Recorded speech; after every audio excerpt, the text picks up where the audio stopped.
have a piece of advice for you.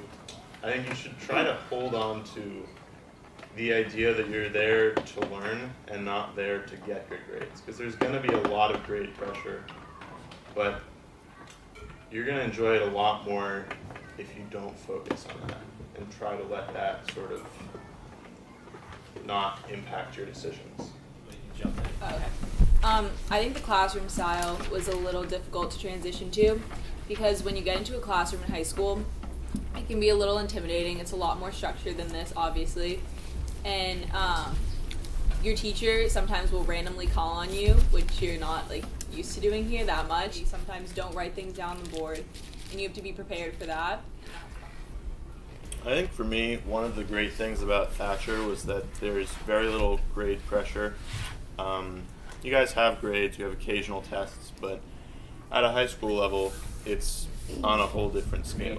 One thing is, if you have a sibling who's going to a high school and you have the option to go there, that's a good idea, because Mark goes to the high school I went to, and he made it really easy to settle in, because he told me everything about the high school, and he told everyone about me so that everyone knew me, and that made it a lot easier to settle in. Yeah, one thing I say is don't get too caught up in the really cool flashy things about schools. I know when I first visited Rivers, I saw their huge gym and I was like, oh man, I want to go to that school. And I know that they had some kid who was really, really good at basketball, and I was like, oh man, I really want to go there. But you have to really be able to imagine yourself at the school, I guess. Don't get too caught up in the small stuff. Okay. Just kind of a piggyback on Nick's sports. It's very exciting in high school. It's a lot more serious. We get gear, and it's all the same. So it's Newman, sweatpants. I would say if you have an opportunity to visit and shadow a student, that's a very good way to get an idea for the kind of culture, what the classes feel like.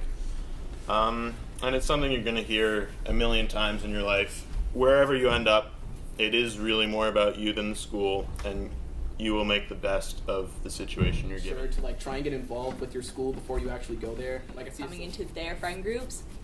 So that's a little tough, but then you have to remember that everyone's on the same page, and even the people who already have their friend groups developed, they want to meet new people as well. So it can be tough and it can be intimidating to see all these people who are kind of cliquey and already know each other, but you kind of just have to put yourself out there. And basically going off what Dan said, classrooms are about 15 kids, so you're only exposed to 15 different kids at a time. So unless it's in the morning when everyone's there, or you're at lunch, which can seem intimidating, but otherwise it's 15 kids, so basically you have more kids here than you do in your average classroom. It's I would say the transition was pretty smooth. In classes, it's usually maybe even less, for me at least. We have 12 kids in each class, so it's really not that big. I think that one thing is that it's not just the size of the school, it's the fact that everyone's going to a different school, so everyone's going to be nervous. So if you just take the fact that everyone's nervous, then you can really relax yourself. That's what I did, and made the transition a lot smoother. First week or so, but then asking your teacher for help is a big part of high school, and helped me understand it. All that time to do work. If you use your study halls wisely, you can get, I would say, about 3/4 of your night's homework done in your study halls, 3/4 to all of it. So I think it's just about using your time wisely, and then you have time for a club or what needs to get done first. For me, CSW has a block system, so it's you have an A block, a B block, and a C block. So I know for me what I do my homework in the order of the classes I have. So if I'm unable to get to a certain amount of homework or whatever, I don't have to deal with that the first thing in the morning, I guess, and you have extra time, I guess. A lot of the people I know will get so scared about how much homework that they have that they just don't do it, and they don't realize how much time in the day they actually have to do it, even during school. Most of the people I know are in the habit of studying for the test the night before, starting at 10 p.m. And you can be that person, and you'll be up late every night before the test, or you can try to sort of spread it out over a few days.